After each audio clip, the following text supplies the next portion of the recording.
ചോദ്യം കേട്ടാൽ തന്നെ നമുക്കറിയാമല്ലോ സുരേഷ് ഗോപിക്ക് എന്തോ ഒന്ന് സംഭവിച്ചിട്ടുണ്ട്.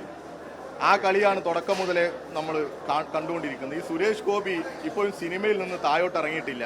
ഒരു നിലവാരവുമില്ലാത്ത ഒരു MP ആയും കേന്ദ്രമന്ത്രിയുമായിട്ട് സുരേഷ് ഗോപി ഈ തരം താഴുന്ന കാഴ്ചയാണ് ഇപ്പോൾ കേരളം കണ്ടുകൊണ്ടിരിക്കുന്നത്.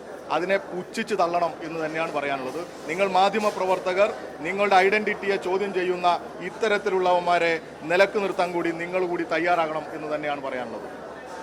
സുരേഷ് ഗോപിക്കെതിരായിട്ടുള്ള ചില വാർത്തകൾ മാധ്യമങ്ങൾ വേണ്ട വിധത്തിൽ കൊടുക്കുന്നുണ്ടോ എന്ന് നിങ്ങൾ തന്നെ ആലോചിക്കണം. എത്രമാത്രം മോശമായ ഭാഷയിലാണ് പല ഘട്ടങ്ങളിൽ മാധ്യമ പ്രവർത്തകരോട് പെരുമാറിയത്. ഒരു വനിതാ മാധ്യമ പ്രവർത്തകയോട് അങ്ങേയറ്റം ഹീനമായ ഭാഷയിലും ഹീനമായ ചേട്ടയിലും പെരുമാറിയിട്ടും അതുമായി ബന്ധപ്പെട്ട കേസുകളൊക്കെ ഉയർന്നു വന്നപ്പോൾ സുരേഷ് ഗോപിയെ മഹത്വവൽക്കരിച്ച കുറേ ആളുകൾ ഇവിടെ ഉണ്ട്. പക്ഷേ തുടർച്ചയായി കേരളത്തിലെ മാധ്യമ പ്രവർത്തകരോട് അങ്ങേയറ്റം മോശമായ ഭാഷയിൽ പെരുമാറിക്കൊണ്ടിരിക്കുന്ന സുരേഷ് ഗോപിയെ കേരളത്തിലെ മാധ്യമങ്ങൾ കൈകാര്യം ചെയ്യേണ്ട സമയം കഴിഞ്ഞിരിക്കുന്നു. അപ്പം അതിൽ ഒരു വിട്ടുവീഴ്ച മനോഭാവത്തോടു കൂടി ഇടപെടുന്ന മാധ്യമപ്രവർത്തകർ സ്വയം ആലോചിക്കണം എന്നുകൂടി ഈ സന്ദർഭത്തിൽ ഓർമ്മിപ്പിക്കുകയാണ്.